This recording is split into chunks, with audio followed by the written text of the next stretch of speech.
Rabbi shrah li sadri wa yassir li amri wahlul 'uqdatam min lisani yafqahu qawli. Allahumma inna nas'aluka 'ilman nafi'a wa rizqan thayyiba wa 'amalan mutaqabbala. Allahumma 'allimna ma yanfa'una wanfa'na bima 'allamtana. Amin amin ya rabbal alamin. Hadratal mukarramat, para ummahat, ibu-ibu yang salehah yang dimuliakan Allah Subhanahu wa taala. Tidak saya sebut satu persatu, tidak mengurangi rasa hormat, rasa bangga dan juga senang ya bisa ketemu dengan ibu-ibu yang saya yakin ini ibu-ibu pilihan ya.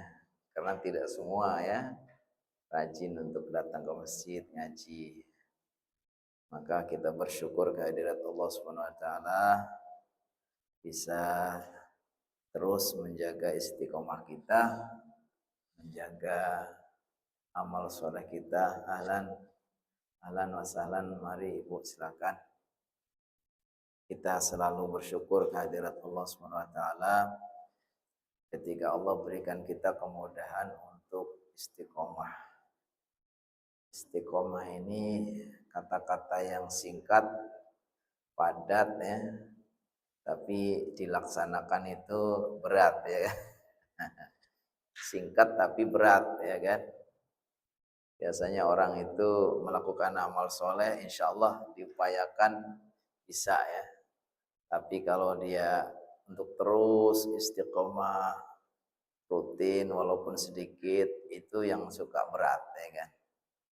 Makanya ketika ada seorang sahabat Sufyan bin Abdullah datang kepada Nabi, dia minta diberi nasihat. Ya Rasulullah, qul li fil islami qawlan la as'alu ahadan ghairak.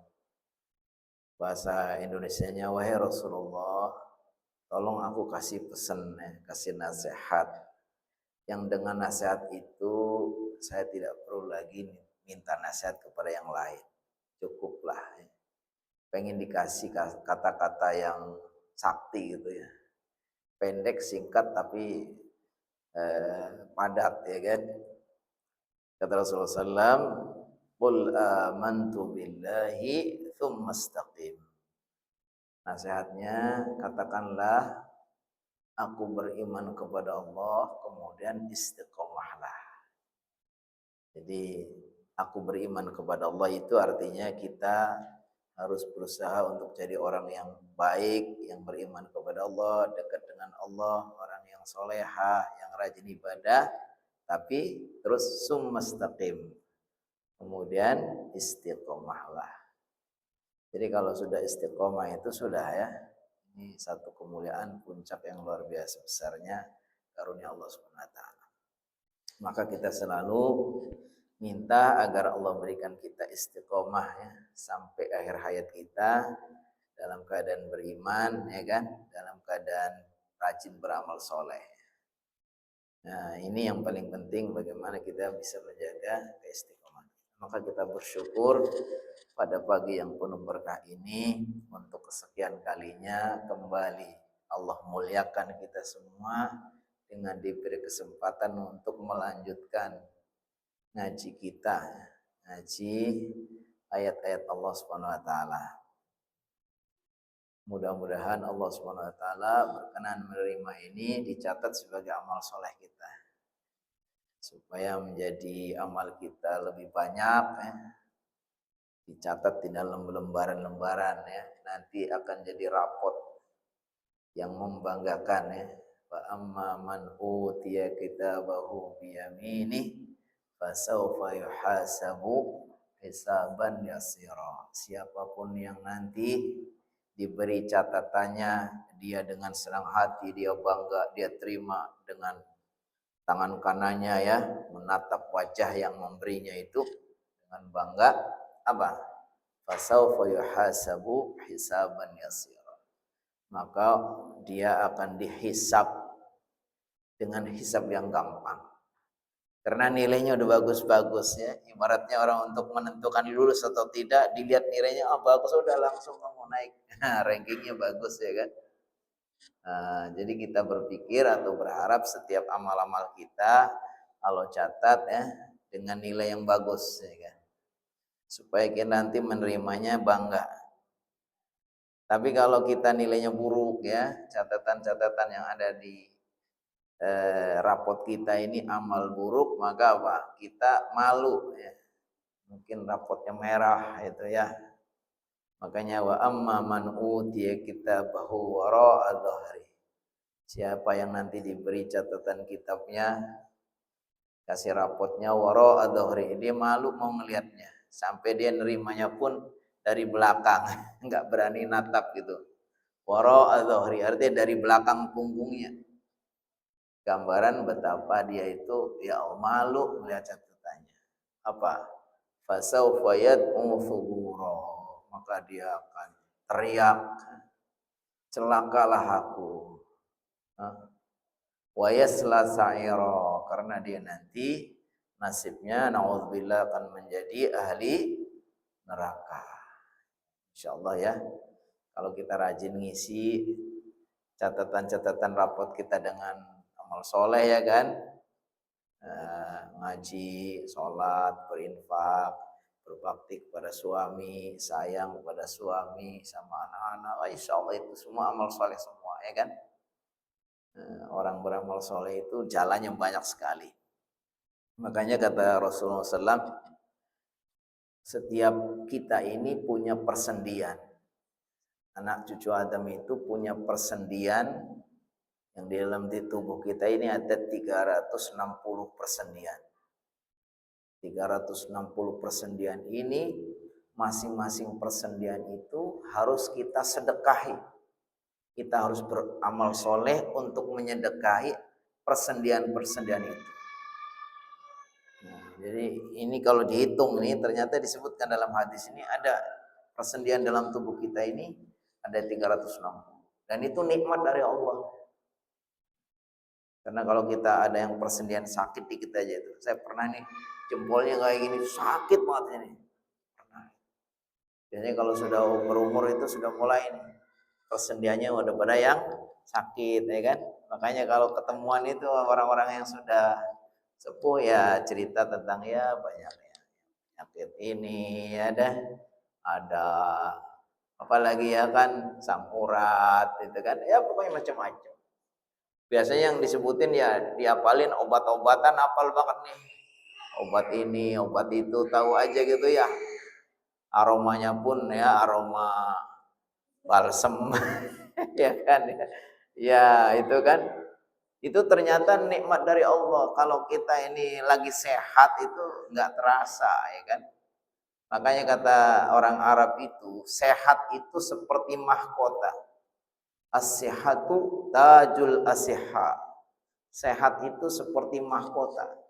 Mahkota kan kalau dikenakan kan begitu indah, begitu hebat orang yang sedang pakai mahkota itu. Tapi dia nggak bisa ngelihat ya. Yang ngelihat itu orang lain. Makanya kalau orang sehat itu nggak terasa dia itu sedang mengenakan mahkota. Dia akan tahu kalau dia sedang mengenakan mahkota ketika sudah sakit. La ya'rifu ilal mardo ya kan. Nah, kata Rasulullah SAW, setiap persendian itu harus ada sedekahnya. Sedekah itu maksudnya kita melakukan amal soleh untuk menebus nikmat-nikmat persendian yang tadi jumlahnya berapa? 360. Nah, Allah kasih cara-cara yang banyak. Senyum bisa jadi sedekah. Membantu orang ya kan? Apa saja yang bisa kita lakukan untuk membantu orang lain itu menjadi sedekah. Kata Rasulullah SAW, lil imani bid'un wa sab'una syu'batan a'laha qawlu la ilaha illallah wa adnaha imatatul adha 'anil thariq. Kata beliau iman ini punya cabang yang banyak sekali. 70 lebih. Yang paling pokok, cabang yang paling pentingnya adalah ucapan kalimat tauhid la ilaha illallah. Cabang yang paling remeh-remehnya adalah apa? Sekedar itu mengambil kotoran atau sampah atau duri apa saja yang bisa mengganggu. Termasuk apa? Rasa malu, dikatakan al-haya'u su'batun minal iman. Malu itu juga bagian dari cabang keimanan. Nah, tapi kata Rasulullah SAW, apa? La tahtakir minal ma'rufi syai'ah. Jangan pernah kamu meremehkan amal soleh sekecil apapun.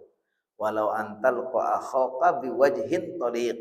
Walaupun kamu hanya sekedar ketemu dengan teman kamu dengan wajah yang senang, wajah yang bagus. Walaupun kita dalam keadaan marah, kita sedih banget, tapi jangan tampakkan. Kita kasih hadiah kepada orang yang menatap wajah kita dengan wajah yang berseri-seri. Itu kata Rasulullah SAW, jangan pernah meremehkan kamu walaupun kebaikan sekecil apapun. Sampai walaupun sekedar kamu bisa hanya tersenyum, ketemu dengan saudaramu, dengan teman kamu dengan wajah yang menyenangkan. Itu sudah jadi sedekah. Jadi sedekah dari persendian-persendian itu banyak peluangnya. Insya Allah ini juga kita hadir ke majelis jadi sedekah. Dalam hadis lain, dan cukuplah untuk menebus atau untuk atas nama sedekah dari 360 persendian itu, yaitu engkau mendirikan sholat duha 2 rakaat. Masya Allah. Jadi yang sudah sholat duha 2 rakaat itu ternyata sudah mencukupi untuk sedekah atas nama 360 nikmat persendian. Ya, makanya insya Allah semuanya rajin sholat duha ya. Cukup 2 rakaat. Kalau masih ada kesempatan 4 rakaat boleh, 8 juga boleh. Baik, sudah sambil banyak yang hadir, kita mulai saja. Kita akan mengkaji tafsir surat At-Tin. Surat yang ke-95. Nah, ini semakin mendekatin habis saja kan. Jumlah surat semuanya berapa? 114. Kita sudah terus satu sampai sekarang sudah nomor 95. Berarti tinggal 5 sama 14. Berapa? Tinggal 19 ya kan? Tinggal 19 lagi, insya Allah selesai. Nanti kalau udah selesai kita bisa ngaji tafsir-tafsir surat-surat pilihan yang ibu sering baca. Tafsir surat Al-Kahfi ya kan, surat Yasin, surat Muluk ya kan, boleh nanti begitu ya kan. Yang penting kita targetnya apa? Sampai tamat. Tamatnya bukan tamat ngajinya, tamat umur kita. Ya kan? Iya, karena utlubul ilma minal mahdi ilal lahdi. Carilah ilmu sejak dulu dari kita masih di boyan sampai nanti kita ditempatkan di liang lahat. Iya, harus begitu. Dan memang kalau kita belajar ilmu agama Allah itu, ya begitu luasnya, mau tamat kapan ya kan? Kalau belajar studi formal mungkin ada S1, S2, S3, udah doktor, ada profesor, udah S berapa lagi? Es mambo, es kosrok, banyak kan es, ya kan? Tapi tetap akhirnya habis juga es itu. Tapi kalau ilmu Allah itu nggak akan habis. Makanya kata Allah, walau annama fil ardi min syajaratin aqlam wal bahru yamuddu min ba'dihi sab'atu abhur ma nafidat kalimatullah. Kata Allah SWT, seandainya pohon-pohon ini semua ditebangin jadikan pena, lalu semua air ini yang di lautan dijadikan tinta, tambah 7 kali lagi, nah, berapa banyaknya itu kan? Itu semua dikatakan manafidat kalimatullah. Itu untuk mencatat ilmu Allah itu nggak akan habis. Apalagi kita ngajinya jarang-jarang, nggak nyatet lagi. Ya kita nggak akan tamat. Yang tamat kita. Kalau kita sudah nggak bisa datang ngaji lagi, ya itu berarti kita sudah tamat. Biarkan ya. Kalau kita masih bisa ngaji, ya terus jangan berhenti, jangan pensiun, kan? Ya, insya Allah kalau masih dikasih tanda kekuatan, ya kita terus aja jangan. Baik, kita akan lanjutkan. Sebelumnya kita sudah mengkaji surat Al-Insyirah atau surat Asy-Syarah, kita akan melanjutkan surat At-Tin. Surat yang ke-95. Jumlah ayatnya ada 8. Berarti pendek ya kan? Ini termasuk surat-surat yang pendek-pendek. Jadi ada 3 kategori. Surat-surat pendek yang kategori panjang, surat-surat pendek yang kategori sedang, surat-surat pendek yang memang benar-benar pendek. Nah, ini termasuk yang kategori pendek-pendek, ya kan? Ayatnya hanya 8, itu pun terdiri dari ayat yang pendek-pendek. Baik, supaya berkah kita coba semuanya membaca surat At-Tin. Nanti habis itu kita ngaji isi kandungannya. Saya membaca dulu, kemudian Ibu mengikuti sesudah saya. A'udzu billahi minasy syaithanir rajim. Sama-sama.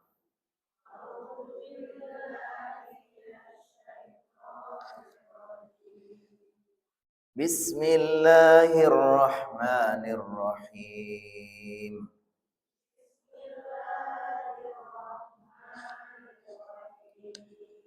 Wattini wazzaitun. Wa turi sinin. Wa hadzal baladil amin. Laqad khalaqnal insana fi ahsani taqwim.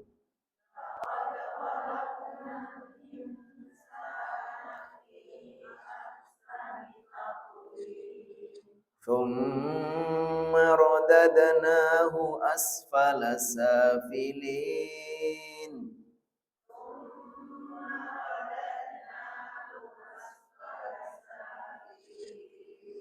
إلا الذين آمنوا وعملوا الصالحات فلهم أجر غير ممنون.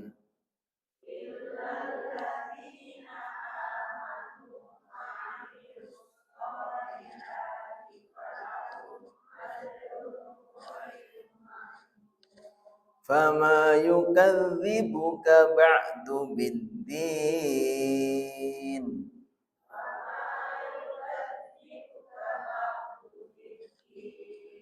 أليس الله بأحكم الحاكمين.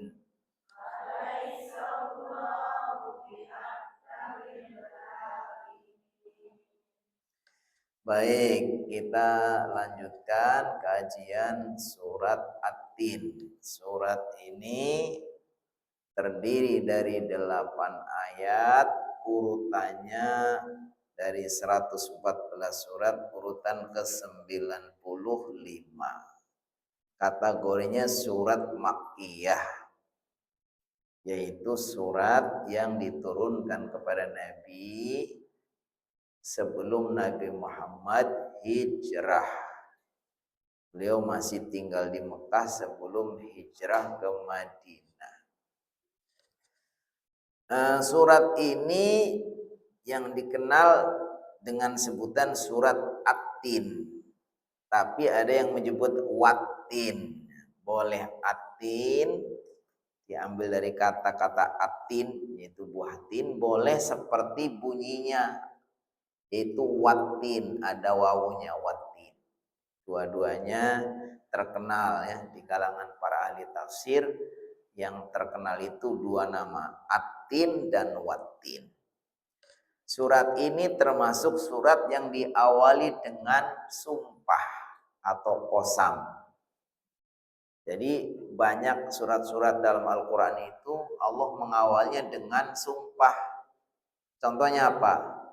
Wal asri, wad duha, wasyamsi, wal laili, wal fajri. Nah, biasanya itu ada wawu, huruf wawu, kemudian sesudahnya itu dibaca kasroh.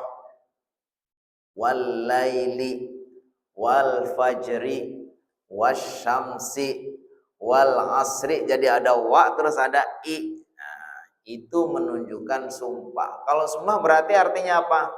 Demi. Tapi kalau bukan sumpah, wa itu artinya apa? Dan. Wa itu bahasa Arabnya dan. Makanya ada orang nggak bisa bahasa Arab, bilang dandan apa ya? Wawa gitu. Salah. Ya karena nggak bisa bahasa Arab bilang dandan wawa katanya dan enggak. Bingung udah ngomong lampu apa itu nur nur. Tolong matikan lampu, nur maut ya nggak bisa juga. Makanya kita belajar bahasa Arab itu ya. Jadi supaya jangan diketawain sama orang Arab, mau maaf ya nur maut dikira si Nur meninggal. Padahal maksudnya apa? Suruh matiin lampu. Ini karena nggak bisa bahasa Arab. Jadi watin berarti ini diartikan demi buah tin. Wazaitun dan demi buah zaitun. Jadi Allah mengawali surat ini dengan bersumpah dengan dua makhluknya. Tentu kalau sesuatu dibuat sumpah sama Allah itu berarti dia punya keistimewaan, punya maksud istimewa ya. Gak akan Allah itu menyebutkan sembarang. Ketika Allah bersumpah demi tin dan demi zaitun, pasti itu ada makna yang terkandung punya maksud hikmah, keistimewaan ya.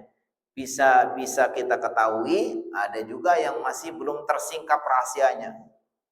Nah, tapi di antara yang disebutkan memang buah atin ini ya buah yang istimewa ya.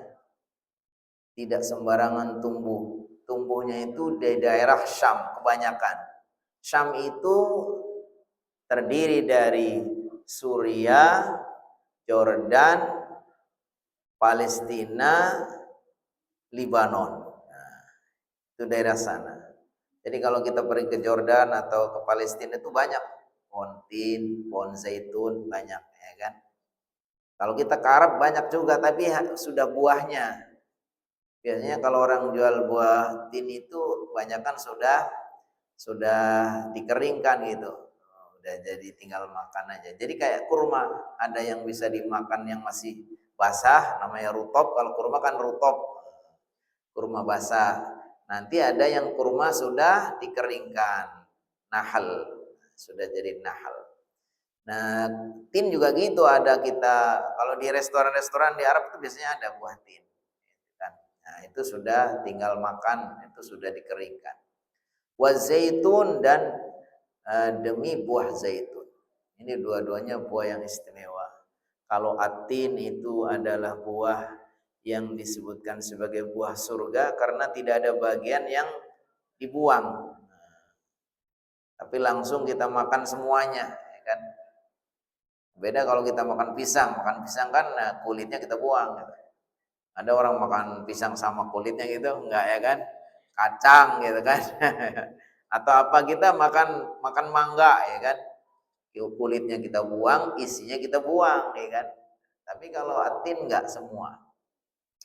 Zaitun juga diantaranya punya kelebihan apa? Disebutkan di sini bahwa buah zaitun itu punya keistimewaan karena itu kalau atin itu adalah buah yang terkenal untuk dikonsumsi, kalau zaitun itu buah yang dikenal untuk diperas, diambil minyaknya. Minyak zaitun, ya kan? Nah, dua-duanya itu disebut sebagai buah yang diberkahi. Sajaratun mubarakatun zaitunah. Jadi buah yang diberkahi. Ini disebutkan jadi dua buah ini bukan sekedar buahnya sendiri tetapi juga tempat tumbuhnya.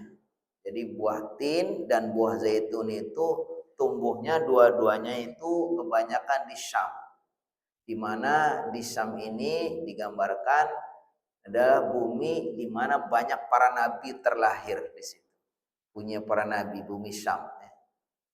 Tapi yang lebih khusus adalah bumi di mana risalah Nabi Isa alaihissalam diutus.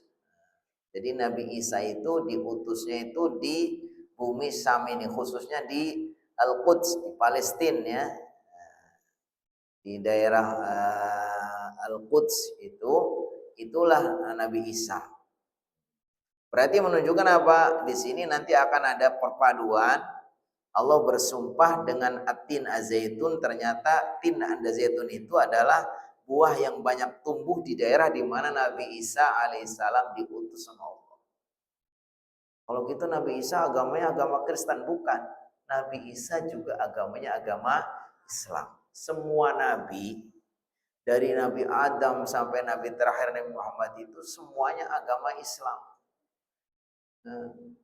Yaitu agama yang mengajak umatnya untuk menyembah kepada Allah Subhanahu wa taala. Makanya kata Allah, "Wa ma arsalna min qablika mir rasulin illa nuhi ilaihi annahu la ilaha illa ana fa'buduni." Kata Allah Subhanahu wa taala, "Wahai Nabi Muhammad, saya tidak mengutus seorang rasul pun sebelum engkau, melainkan semuanya saya kasih perintah, saya kasih wahyu agar Nabi itu mengajak umatnya beribadah kepada Allah." Terus nabi-nabi lalu mengatakan, "Ya qaumi ibudullah ma lakum min ilahin ghairuh." Setiap nabi dia akan mengatakan kepada umatnya, "Ya qaumi, wahai kaumku, ibudullah, beribadahlah kalian kepada Allah. Malakum min ilahin wairu." Kalian tuh nggak punya Tuhan selain Dia. Jangan sampai kalian mempertuhankan batu, kayu atau berbagai macam Tuhan yang lain. Malakum min ilahin wairu. Kamu nggak punya Tuhan kecuali Allah.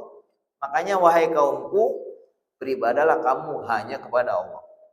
Jadi setiap nabi itu hakikatnya sama misinya, yaitu menyampaikan agama Islam, mengajak umatnya untuk beribadah kepada Allah. Memang syariat ibadahnya kadang ada beda-beda dikit, ya kan? Mungkin umat terdahulu puasanya lebih panjang, ya kan? Kemudian sholatnya lebih banyak gitu ya, atau mungkin beda, ritualnya itu beda. Tapi sebetulnya itu sama, tujuannya itu untuk beribadah kepada Allah. Kecuali beberapa syariat itu memang syariat sebelumnya, seperti syariat haji. Syariat haji itu ngambilnya dari ritual dulu syariatnya Nabi Ibrahim, ya kan? Makanya Nabi Muhammad SAW itu ya termasuk Nabi yang merupakan implementasi atau perwujudan dari doa Nabi Ibrahim. Rabbi ja'al Rabbana wab'ath fihim rasulam min anfusihim. Nah, wahai Tuhan kami, utuslah ya seorang rasul dari anak cucu Nabi Ibrahim, dan itu sudah dikabulkan. Makanya ibadah haji itu sebetulnya ibadah yang banyak melanjutkan risalah-risalah atau ritual-ritual di zaman Nabi Ibrahim.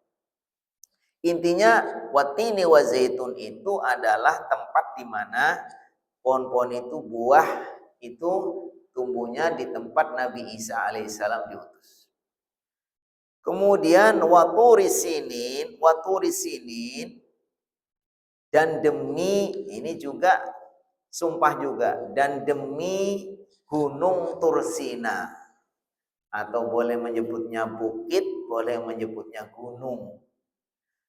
Biasanya nama yang terkenal itu adalah ada Bukit Sinai, ada Bukit Tursina, ya kan?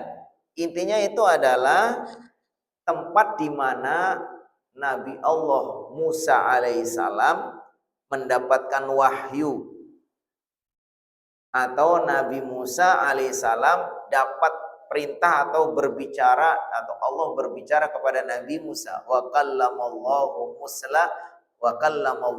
Musa taklima, dan Allah berbicara kepada Nabi Musa. Itu tempatnya di mana?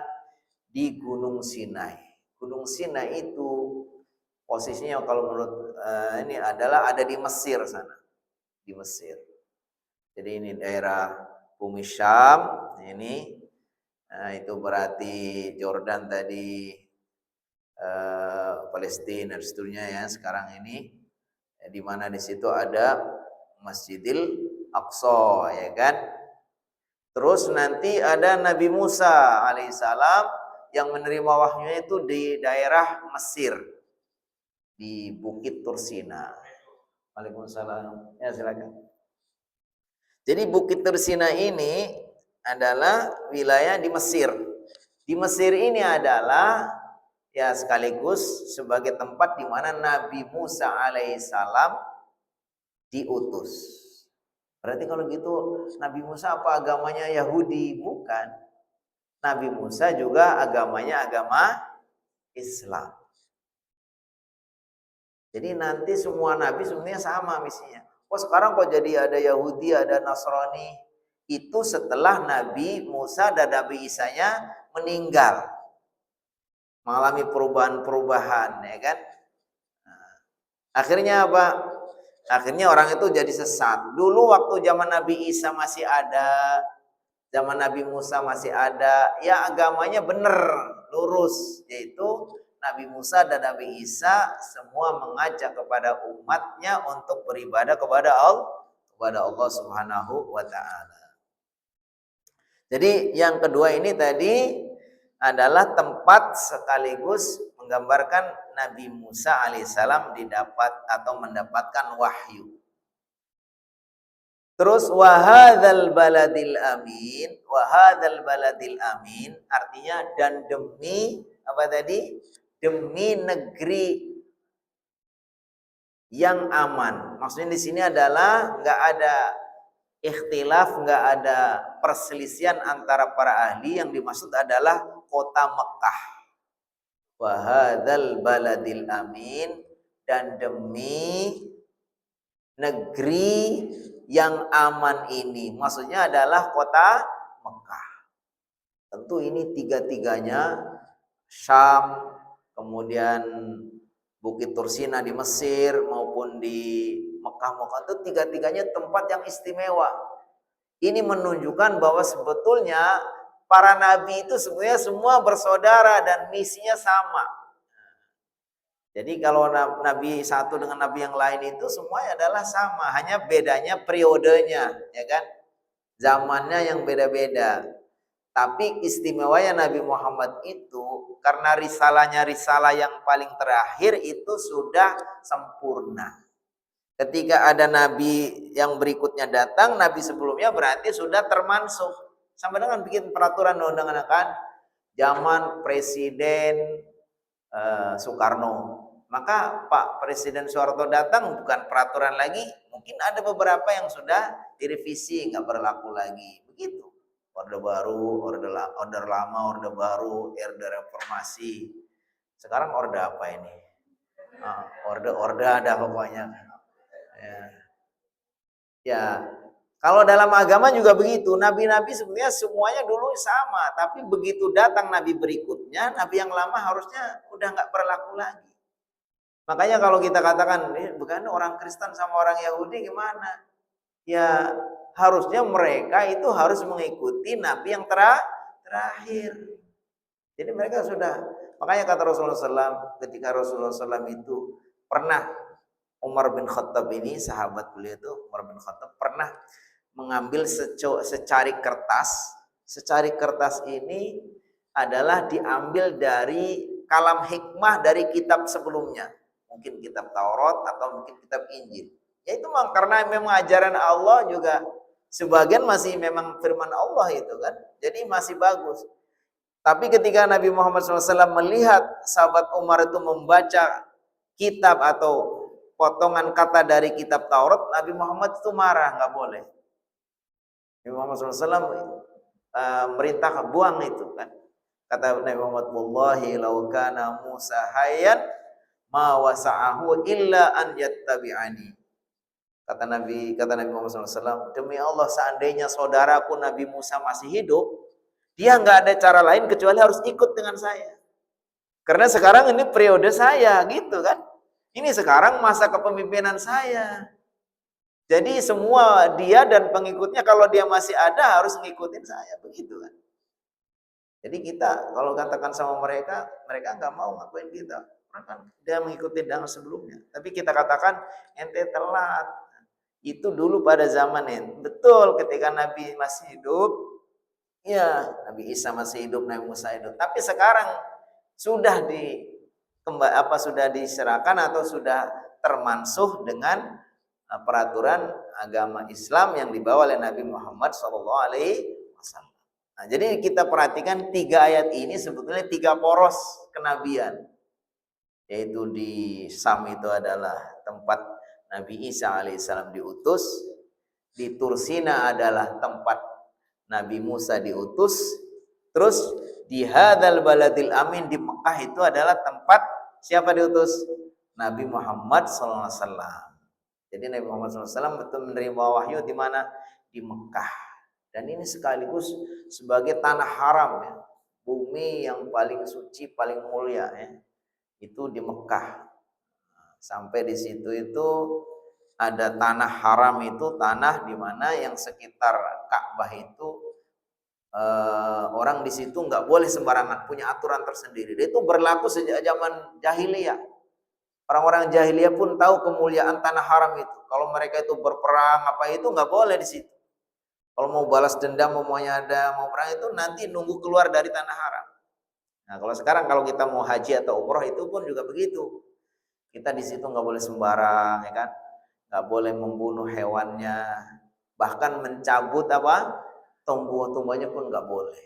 Kalau kita mau umroh itu harus mulai dari tanah halal dulu. Nah, pernah ibu kalau umroh itu kan ada yang umroh sekali, tapi kadang orang ada yang mau ngulang lagi, umroh lagi, itu harus keluar dulu ke tanah halal. Ya, mungkin kalau yang paling dekat mana ke Tanaim gitu kan. Tanaim kita pergi itu kalau dari Mekah kurang lebih ya 7 atau berapa kilo keluar situ, mulai niat di situ kan. Nah, atau kalau kita biasanya datang dari Madinah berarti kita di Bir Ali. Kita niatnya di situ. Nah, itu batas itu namanya batas tanah halal, dan di luar itu namanya tanah halal, yang di dalamnya itu tanah haram. Nah, ini menunjukkan bahwa ini 3 tempat ini semuanya istimewa. Dan Allah Subhanahu wa taala ya punya maksud. Kenapa Allah bersumpah dengan hal-hal ini? Dengan buah tin, buah zaitun, bukit Tursina, kemudian dengan negeri atau kota Mekah yang aman. Memang istimewa sekali ya. Mekah itu sudah dikenal sejak zaman dahulu kala itu tanah yang aman ya, karena orang nggak sembarang di situ. Keutamaan orang sholat di dalamnya kan ada Masjidil Haram ya kan, yang kalau sholat sekali pahalanya udah sama dengan 100.000 ya kan. Ada Ka'bah di mana semua orang yang seluruh muslim dari seluruh penjuru dunia, bahkan dari balik bumi sana, dari Amerika pun semuanya itu menghadap ke situ. Ya kan? Jadi memang istimewa sekali. Makanya 3 hal ini disebutkan oleh Allah sebagai sumpah.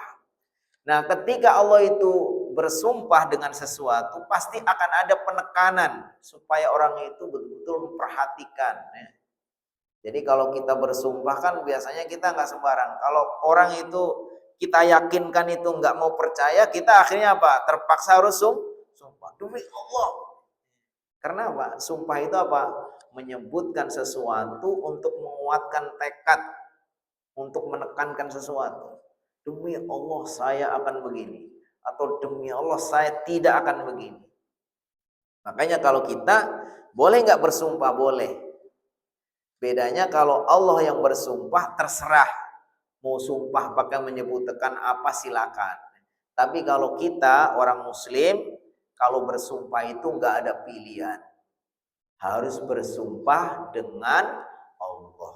Kata Rasulullah SAW, man kana halifan falyahlif billah. Siapa yang mau bersumpah, bersumpahlah dengan Allah. Atau dia diam.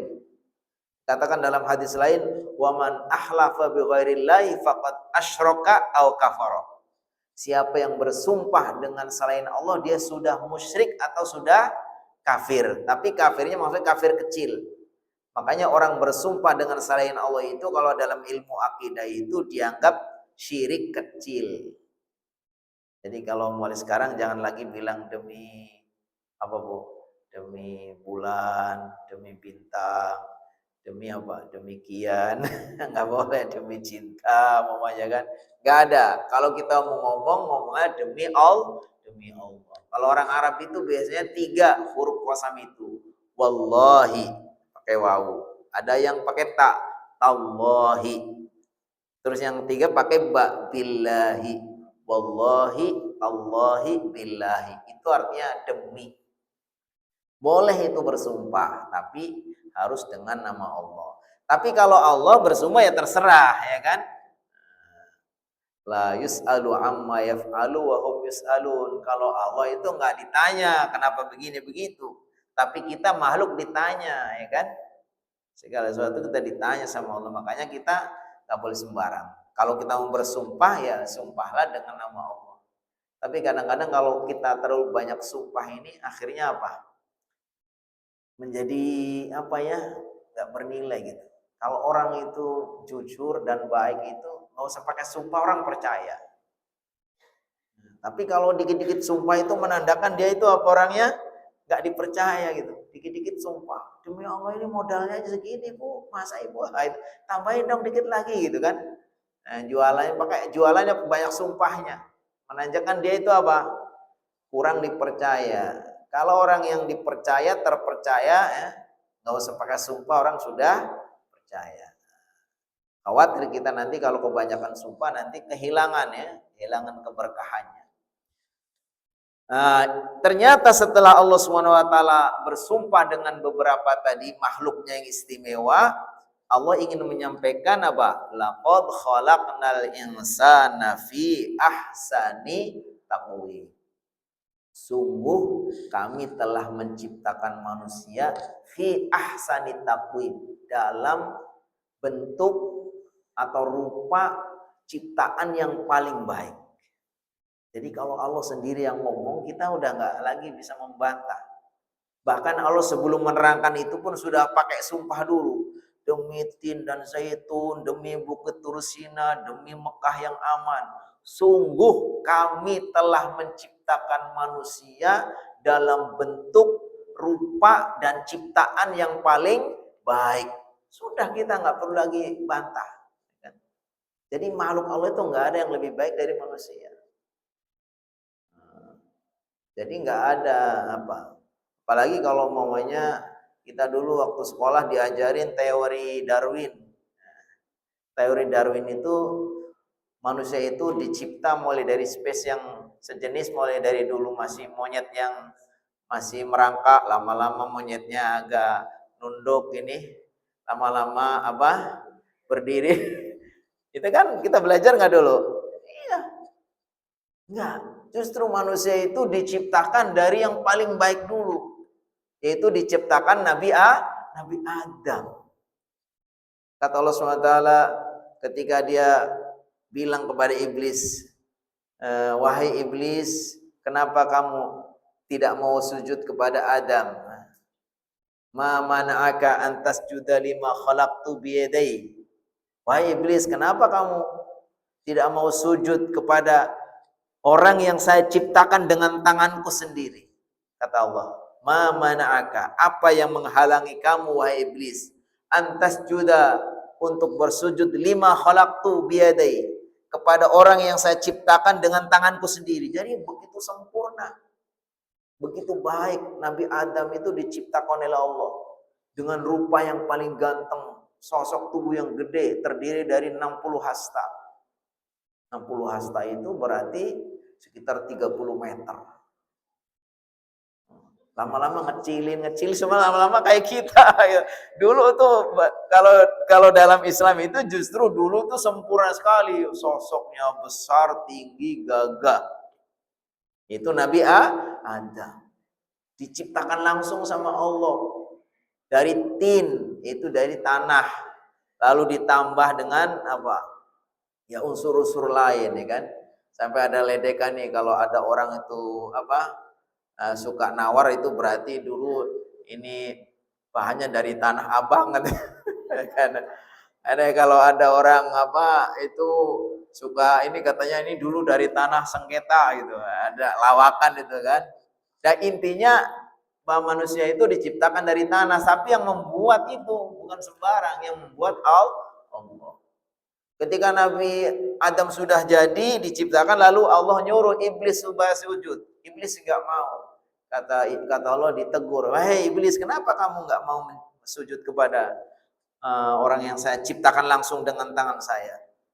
Terus kata iblis apa? Khalaqtani min narin wa khalaqtahu min tin. Ya, saya merasa lebih bagus karena engkau ciptakan aku dari api sedangkan engkau ciptakan Adam dari tanah.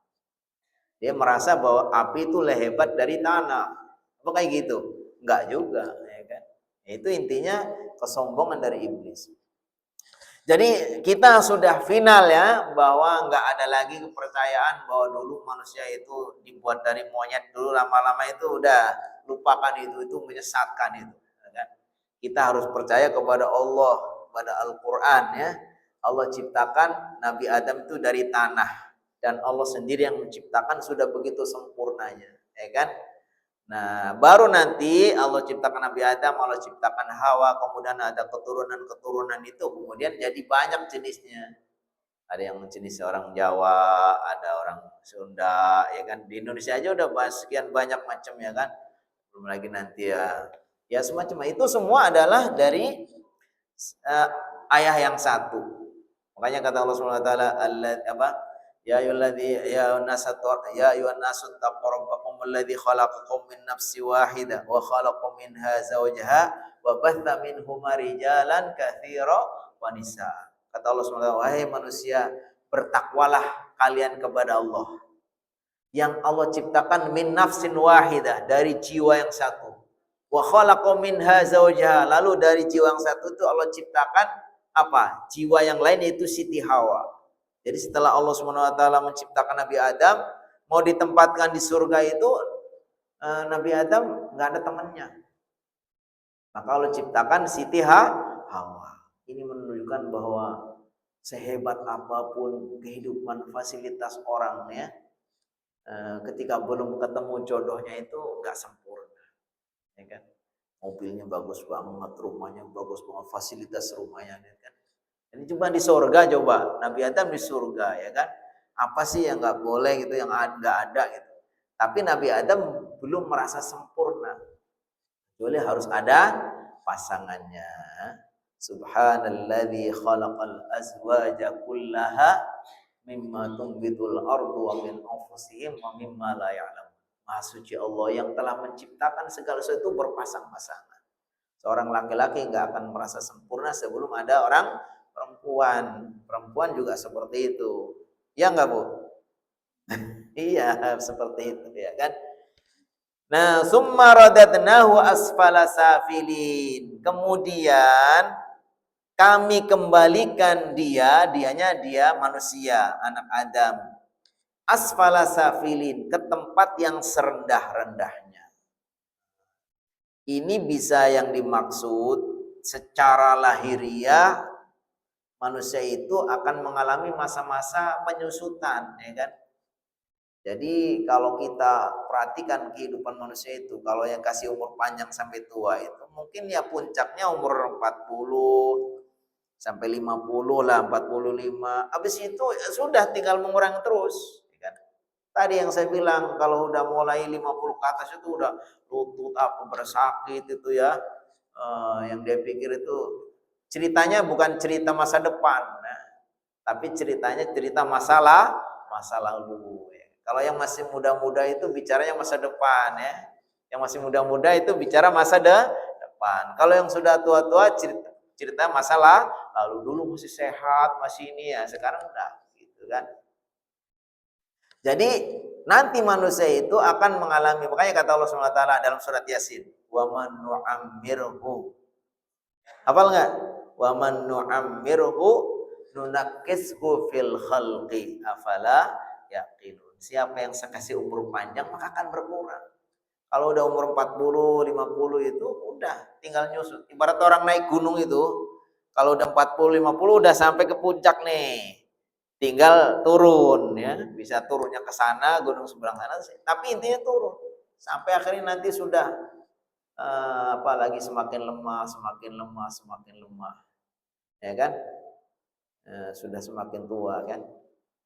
Ya, jadi yang dimaksud itu, tapi ada juga yang memaknai bukan semata-mata dari sisi fisik. Maksudnya itu secara keimanan. Kalau orang itu sudah dikasih sempurna, rupanya sempurna, kasih akal, kepintaran itu, lalu dengan apa?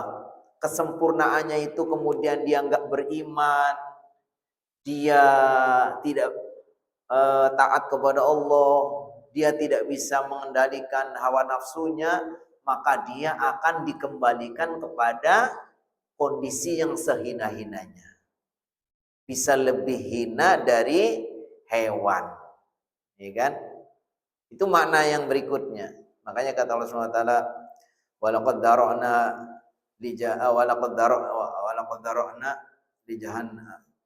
Kata Allah Subhanahu wa taala, sungguh kami telah siapkan untuk golongan jin dan manusia itu neraka jahanam. Lahum qulubun la yafqahuna biha wa lahum a'yunun la yubsiruna biha wa lahum adhanun la yasma'una biha. Allah kasih hati tapi enggak mau berpikir, Allah kasih penglihatan tapi enggak mau menghayati, Allah kasih pendengaran enggak mau mendengarkan ayat Allah kemana? Ulaika kal an'am. Mereka itu seperti binatang ternak. Balhum adol, bahkan lebih hina. Jadi manusia itu secara ciptaan, semua kepintaran, semua itu luar biasa. Tapi kalau nggak bisa menggunakan ini, nggak mensyukuri nikmat itu bisa lebih hina daripada binatang. Iya, karena binatang itu nanti yang nggak punya dosa, dia nggak ada tuntutan ya kan, karena nggak dikasih akal. Ya. Dia melakukan berbagai macam namanya nggak diakal. Jadi nggak ada. Tapi kalau manusia, semua yang kita lakukan itu akan dimintai pertanggungjawaban di sisi Allah Subhanahu wa taala. Jadi itu bisa juga yang dimaksud, dua-duanya benar secara fisik lahiriah juga. Orang itu kalau semakin tua semakin akan kembali kepada yang kondisi yang lemah sekali, yang hina sekali. Ya siapa sih kalau anak kecil itu baru lahir ya walaupun masih kita kan seneng ya ngelihat anak kecil. Kalau orang udah tua ya enggak juga. Ya, jadi memang itu kalau orang tua itu ya kecuali ya kita harus ini, makanya kita harus harus beriman ya kan. Ya kalau kita sama orang tua mesti, kalau anaknya pasti ya walaupun orang tuanya kayak apa juga harusnya kita harus hormat. Tapi kalau nggak beriman itu makanya kalau di Jepang ini sekarang, di Jepang, di negara-negara yang nggak beragama itu, masyarakat itu sampai sekarang ada kayak semacam pemerintah itu menugaskan polisi atau kayak semacam pamong praja itu untuk apa? Untuk ngawasin orang-orang yang pada meninggal di dalam rumah. Karena mereka ada yang mau ke panti jompo gitu, ya, dititipkan sama anaknya, dia tinggal di situ nyantren gitu. Bahasa kerennya kan nyantren kalau kita. Ya, nyantrennya di panti jompo itu nggak diurusin. Tapi ada orang-orang tua yang nggak keurus. Karena mereka dulunya juga nggak punya anak atau mungkin juga udah kemana gitu. Dan mereka nggak, pikirannya kan beda dengan kita. Kalau kita itu kan salah satu yang ditekankan dalam agama Islam, wa qadara rabbuka alla ta'budu illa iyyahu wa bil walidaini ihsan.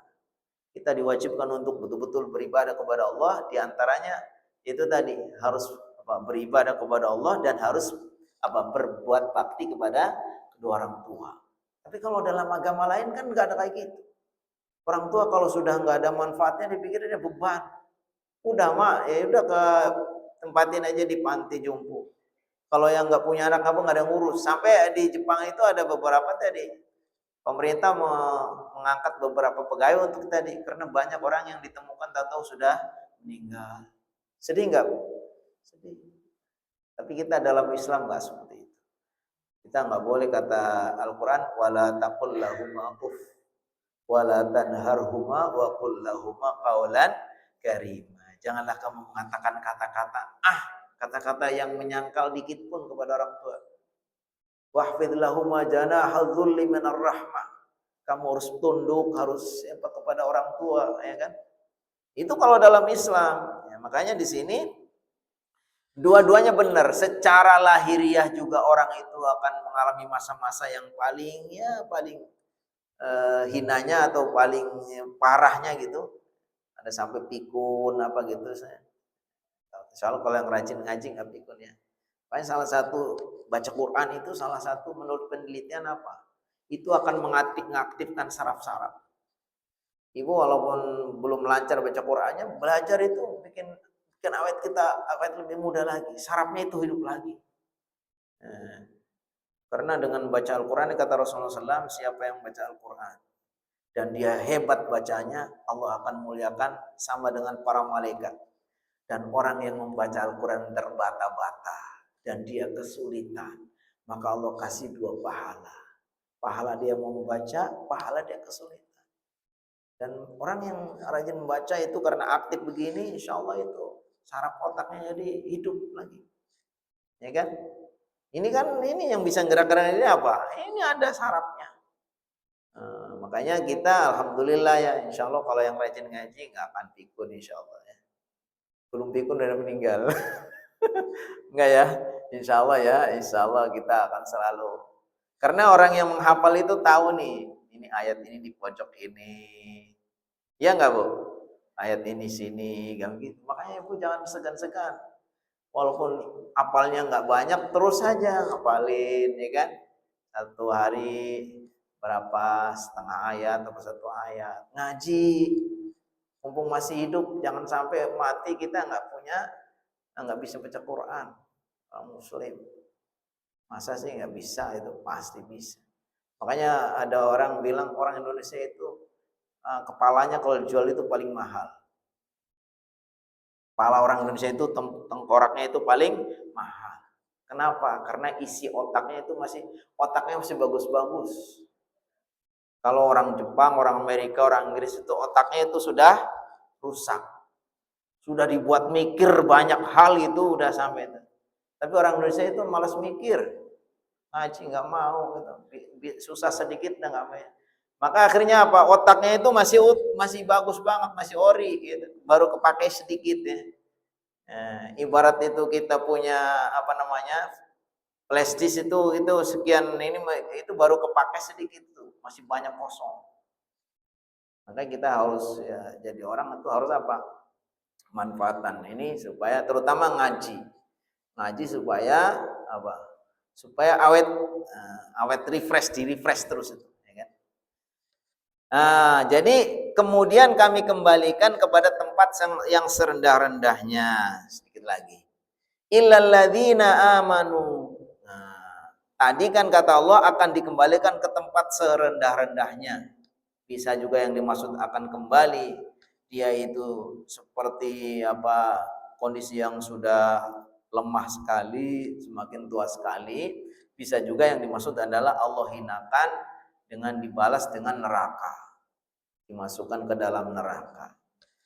Jadi dihinakan dibalas dengan neraka yang paling dalam atau yang paling bawah ya kan. Illalladzina, kecuali yang tidak termasuk yang akan dihinakan, direndahkan, yaitu illalladzina, kecuali orang-orang amanu yang beriman, wa amilus solihat, dan beramal soleh. Orang yang beriman dan beramal soleh itu tidak termasuk kategori yang direndahkan. Bisa yang maksudnya tidak akan dimasukkan ke dalam neraka, bisa juga yang dimaksud insya Allah nggak, orang-orang yang baik itu ya nggak akan ini hina banget deh. Nggak ada orang yang soleh, rajin beribadah, orangnya baik, kok hidupnya susah banget, kebelangsak banget tuh nggak ada. Nggak ada, itu jaminan. Wa may yattaqillaha yaj'al lahu makhraja wa yarzuqhu min haitsu la yahtasib wa may yatawakkal 'ala Allah fa huwa hasbuh. Siapa yang beriman bertakwa kepada Allah, Allah akan kasih rezeki tanpa disangka-sangka. Dan Allah akan apa? Jamin siapa yang bertawakal kepada Allah, Allah akan mencukupi. Jadi nggak ada orang itu. Tadi kalau kayak orang luar negeri nggak beriman itu bisa hina banget. Tinggalnya udah tua di panti jompo, dibuang sama orang anaknya itu. nanti kalau nggak ada yang ngurus anaknya sudah dia itu udah meninggal sampai di rumah. Saking hinanya karena nggak beriman. Tapi kalau orang beriman enggak. Nah, jadi insya Allah ya kan. Makanya di sini kecuali orang-orang yang beriman dan beramal soleh, falahum ajrun ghairu mamnun. Maka bagi mereka pahala atau balasan yang tidak terbatas, yang kedua tidak terputus-putus, yang ketiga tidak kurang-kurang. Jadi makna mamnun itu, makna yang pertama maksudnya tidak terbatas, saking banyaknya. Kalau di surga memang nggak terbatas kan. Ma tashtahi anfusukum. Ya, surga itu apa yang kita inginkan ya ada, ya kan. Tidak terbatas, tidak terputus. Maksudnya ya minta apa aja. Termasuk bisa juga yang dimaksud nanti balasan di akhirat itu di surga, bisa juga pahala di dunia. Jadi kalau kita itu waktu mudanya, waktu masih bisa itu rajin beramal soleh, nanti suatu saat kita ada halangan, udah nggak bisa ke masjid lagi, sudah mohon maaf sudah pikun apa itu, kita tetap dapat pahala. Pahala waktu dia rajin. Makanya kata Rasulullah SAW di hadis man safar, bagaimana man marodo aw safaro. Kata-kata Rasulullah SAW, siapa yang melakukan satu safar atau idza maridul abdu aw safaro kutiba lahu ma kana ya'malu sahihan muqiman. Orang siapa yang sakit atau dia melakukan safar lalu dia tidak bisa melakukan amalan-amalan yang sudah rutin dia lakukan, maka dia mendapatkan pahala sama dengan dia hadir dan dalam keadaan sehat. Dan sekarang contoh nih, ibu udah rutin nih setiap hari Selasa ngaji, setiap ini sedekah, sudah rutin. Suatu saat nanti kita mau sedekah nggak punya uang, mau ke masjid udah nggak bisa. Allah akan catat sebagaimana dia itu hadir bisa. Makanya pernah Nabi Muhammad SAW itu ketika pergi mengajak para sahabatnya perang Tabuk, kalau nggak salah perang Tabuk. Kata Rasulullah SAW ngasih tahu kepada para sahabat, tahukah kalian bahwa di Madinah sana ada orang-orang yang kalian tidak melalui suatu jalan melainkan sebetulnya mereka bersama kalian. Tidak menyeberangi suatu lembah kecuali mereka bersama kalian. Maksudnya apa? Dia itu tetap di Madinah nggak berangkat tapi dapat pahala sama dengan yang berperang. Kenapa? Karena habasahumul udzur. Mereka itu tertahan karena ada udzur. Sebenarnya mereka ingin ikut perang juga tapi nggak bisa. Artinya apa? Kalau kita ini sudah biasa melakukan yang baik-baik, lalu ada alangan syar'i, ada udzur syar'i kita nggak bisa, ini yang dikatakan falahum ajrun ghairu mamnun. Pahalanya nggak putus-putus. Fama yukadzibuka ba'du biddin. Fama yukadzibuka. Maka yang membuat mendustakan engkau wahai Nabi Muhammad? Ba'du, sesudah engkau berikan penjelasan biddini, dengan balasan atau dengan balasan Allah. Jadi setelah dijelaskan bagaimana nanti tadi keistimewaan Allah SWT, kuasa Allah itu, lalu Allah bertanya. Pertanyaannya itu dengan pertanyaan supaya kita ini sadar. Jadi apa yang membuat kamu nggak percaya kepada balasan Allah? Allah itu dengan kuasanya begitu sempurna. Nggak mungkin orang itu kalau nggak ada balasan. Karena kalau nggak ada balasan itu berarti Allah nggak adil. Sekarang kan di dunia itu kan ada orang baik-baik, ada orang jahat-jahat kan gitu kan. Kadang orang jahat itu aman aja kadang, ya kan. Udah licin banget nih, pinter banget tuh kan. Sampai akhirnya dia mau korupsi, udah siapkan dana untuk polisinya, siapkan dana untuk apanya, jaksanya, siapkan dana untuk apa, hakimnya itu kan, penjabatnya udah disiapin, korupsi 10 miliar atau 20 miliar ya, ambil 5 miliar saja untuk dia, yang 5 miliar bagi-bagi. Aman gak kira-kira? Aman orang Indonesia itu. Apa sih Indonesia yang nggak bisa dibuat aman itu? Ijazah itu juga bisa jadi presiden. Wallahu alam punya ijazah apa enggak itu kan. Pasti karena punya duit ya kan. Nah, kalau kayak gitu masa nanti nggak ada balasan? Kan nggak adil. Banyak sekarang itu orang-orang baik malah kadang-kadang itu dikucilkan, di apa, dibully, dicaci. Orang-orang baik malah begitu. Ya kan? Kenapa? Karena di dunia itu pengadilan dunia memang tidak adil. Ya. Tapi kalau pengadilan akhirat pasti nggak bisa kayak gitu. Makanya kalau umpamanya nanti orang sesudah mati itu udah anggap selesai, berarti seolah-olah hidup nggak adil dong. Karena banyak orang baik yang belum dapat balasan, banyak orang jahat yang belum dapat balasan. Makanya nanti ada disebutkan apa? Alaihissallahu bi ahkamil hakimin. Bukankah Allah itu yang paling hakim, yang paling adil? Pasti itu. Jadi jangan khawatir ya. Kalau sekarang ini ada orang zalim kepada kita, belum dibalas, ini masih aman saja, jangan merasa kita ini, jangan khawatir. Makanya kata Allah Subhanahu wa taala dalam surat Ibrahim, wala tahsabannallaha ghafilan amma ya'malul zalimun. Janganlah kau mengira Allah itu lupa pada orang yang zalim. Innama yuakhiruhum liyaumin taskhasu fihil absar. Itu bukan Allah lupa, tapi hanya ditunda saja. Ada saatnya nanti semuanya akan dibalas. Jadi Allah itu maha adil. Alaihissallahu bi ahkamil hakimin. Bukankah Allah itu hakim yang paling adil? Maksudnya ya yang paling bijaksana, yang paling adil, yang itu sehingga tidak ada hambanya yang terzalimi.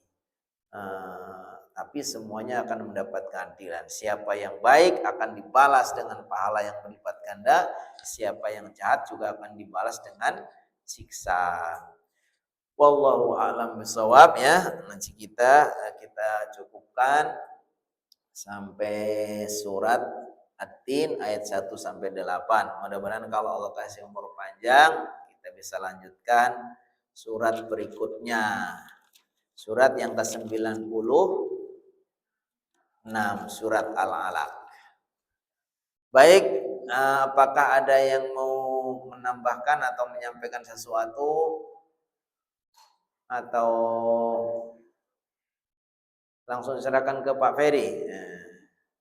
Ini Pak Ferry salah satu ya pegawai, bukan apa, salah satu yang mendapatkan amanah ya, dari pesantren, dulu warisan dari almarhum Haji Khairul Muttaqin, yaitu pesantren untuk menghafal Al-Quran, dan beliau salah satu petugasnya. Insyaallah monggo nanti kalau ada yang mau disampaikan kepada Pak Ferry dipersilakan.